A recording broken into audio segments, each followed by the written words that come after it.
Hey guys, my name is Ismael, and this is the Millennial Way Show. Peter Tsai isn't exactly a household name, but his invention is. In 1995, he patented the fabric used to make N95 masks, which are one of the most effective face coverings to prevent the spread of COVID-19. Dr. Peter Tsai, a Taiwanese American immigrant scientist who invented this synthetic fabric used to make N95 respirators, which is considered the most effective barrier to prevent the spread of coronavirus, resumed work on sterilizing the mask in March as the coronavirus took hold in the United States. He joined us today from Knoxville, Tennessee. Dr. Tsai, thank you very much for being today in this interview for the Millennial Way Show. Thank you for having me. Dr. Tsai, you invented the globally famous N95 mask. Please tell us, why is this mask so special and how you came up with this invention? Yes, my invention is the electrostatic charging of the materials. In this case, the material is microfiber fabrics. And microfiber has a high surface area that contributes to a high filtration efficiency. In addition to the mechanical mechanism, if we can put the charges inside the fiber, then the filtration efficiency will be increased by 10 times by electrostatic attraction. And the charges inside the fibers are orderly arranged. So they are bipolars between the positive charges and the negative charges. So the charges can also attract the neutral particles like virus and the bacteria, radiation or by induction. In this case, the efficiency is improved by 10 times. So we don't need to use that much material in order to achieve the efficiency. So we can keep the pressure drop or no, to keep the pressure drop low or to keep the breathability high. This is why the importance to use the electrostatic charge. So this mask was created back in 1995 to fight, I understand, actually dust. Then it was used to fight SARS. And now is the most effective way to prevent COVID-19. You were retired a few years ago. If you were retired, what happened? Why you decided to go back again to work almost 20 hours a day helping the health workers community? Yes, N95 is a specification of a standard issued in 1995, and the efficiency need to be greater than 95%. And since I have been working in this area, making the electrostatic charged material, so during this outbreak, I think I need to come out to provide the information of my 35 years of experience for the virologists to find a way to sterilize the mask. So the mask was originally designed to be disposable, used just one time. But during this shortage, so if we can find a way to sterilize the mask and the charges can be still retained, so we need to do sterilization and reuse it. So, and at the same time, I help the Oak Ridge National Lab and the industries to increase the production of the material and the respirators. So I feel obligated. I need to do something like this, so I will not regret in the rest of my life. Something I could do, but I did not do, to help people to save lives. That's very quite amazing, Dr. Tsai. Dr. Tsai, you said recently also to the Washington Post that everyone was asking you about their respirators. What were they asking you precisely, and what did you do? Yes, they ask, see, how can the N95 be used to block the virus, and see if they can sterilize. So, as I explained just now, the mechanism to capture the particle is the electrostatic attraction and also the mechanical attraction on the surface of the fibers. That is not because the pore size is smaller than the virus. In this case, the pore size, that is the distance between two fibers, about 20 micron.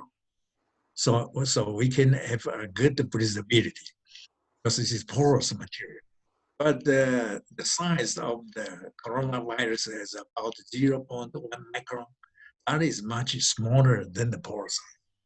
So the mechanism is not because smaller pore size, smaller than the virus in order to block the virus.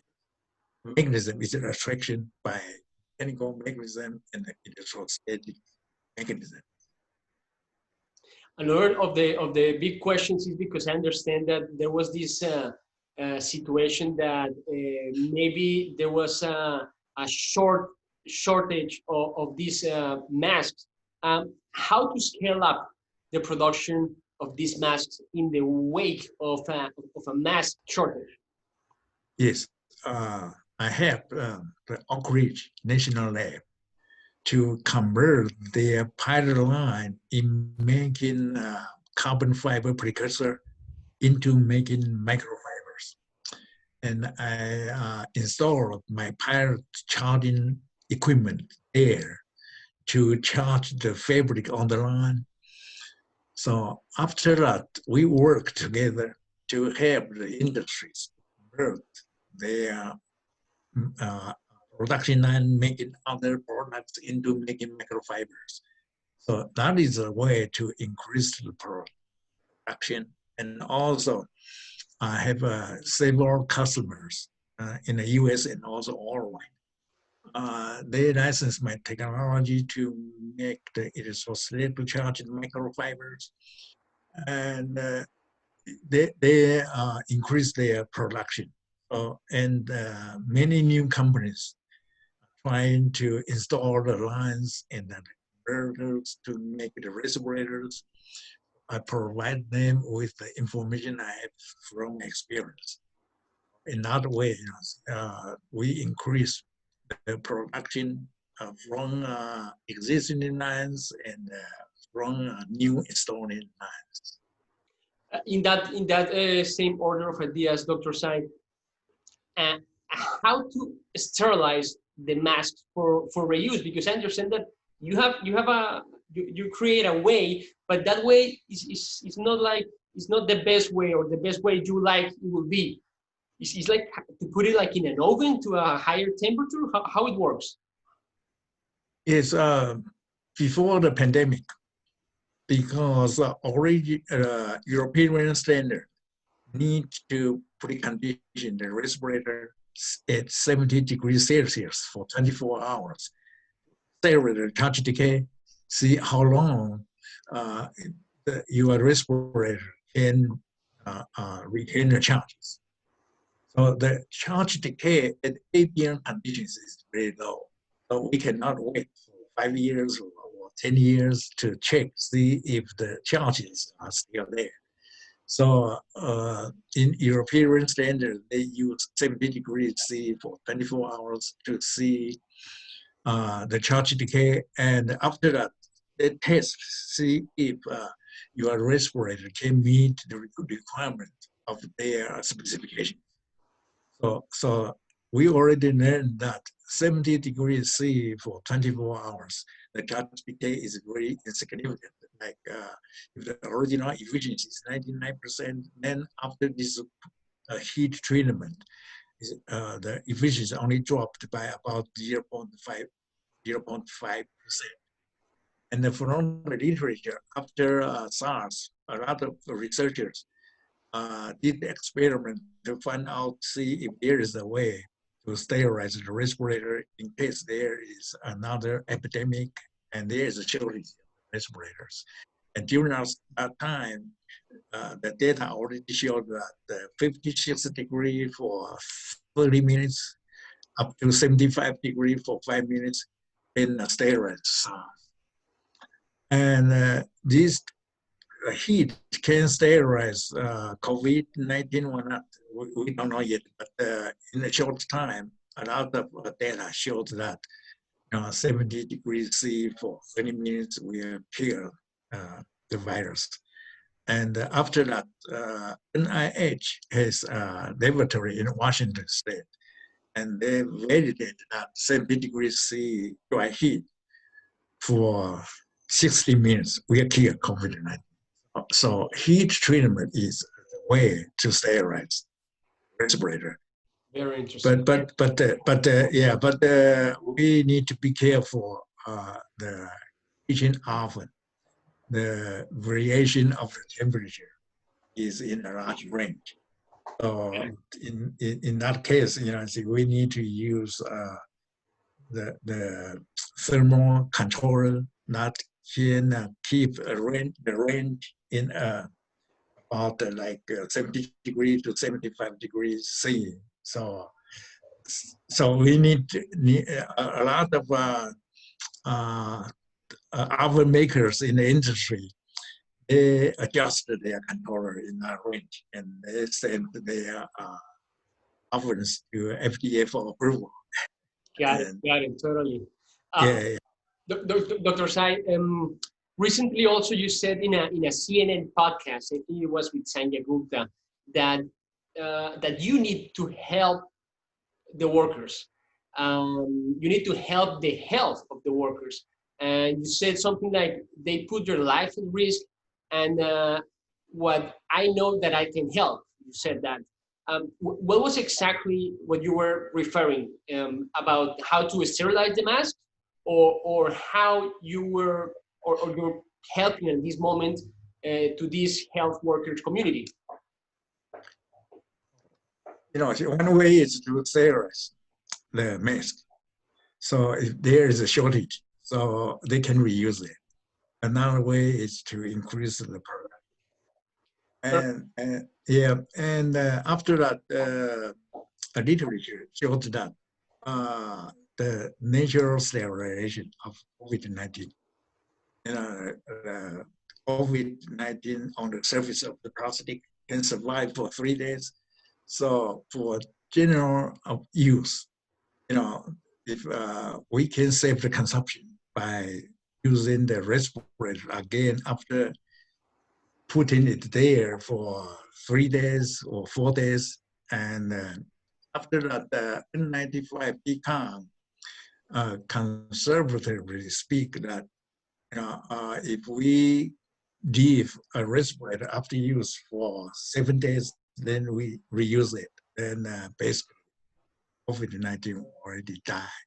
So in that way, if everyone is required to wear a mask, then that will be a lot of consumption. So if everyone can reuse it after putting the respirator there for 7 days, then that saves a lot of quantity of. Very, very interesting. Very interesting. Dr. Tsai, we have seen people with eye shields, the face shields complete, with cloth towel mask, etc. Would you say that any mask is better than no mask? And what would be for you the best homemade option mask? It's homemade is basically to use the cloth, make the mask. And the cloth can have a good freezing efficiency if this is thick and dense. But in that case, the breathability is low. So if we use the cloth, we can use a thin cloth. But if we can put the high filtration filters at home, like a MERV 13 or 14, then to insert between two fabric, then that can have a good breathability and also the filtration efficiency. And the cloth can be washed, it's washable. And after each time we change the mask, we just throw away the middle layer, then we put another layer of the home use filter. So that would be a good homemade mask. Perfect, perfect.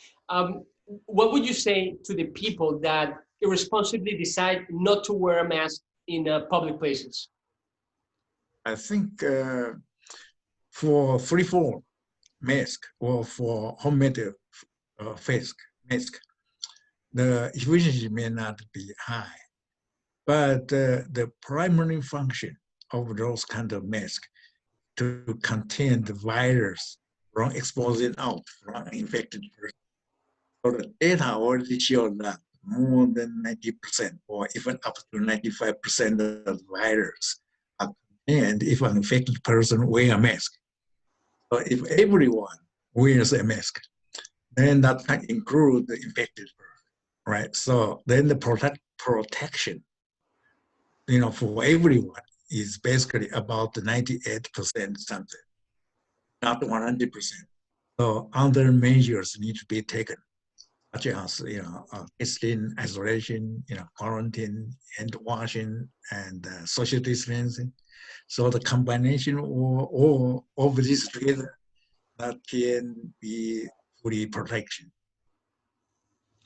Authorities at the Oak Ridge National Lab, a Tennessee-based lab sponsored by the United States Energy Department, said that you refuse to get paid for your work and your advices. Why is that? I said I don't need to get paid. Then I said, this is a good opportunity to do a service for the community. So it's more valuable to do a contribution than to get paid. So I did not ask. Wow, that's quite impressive. Last question, Dr. Tsai, we really appreciate your time. For many of us, Dr. Tsai, you are a hero in a global crisis.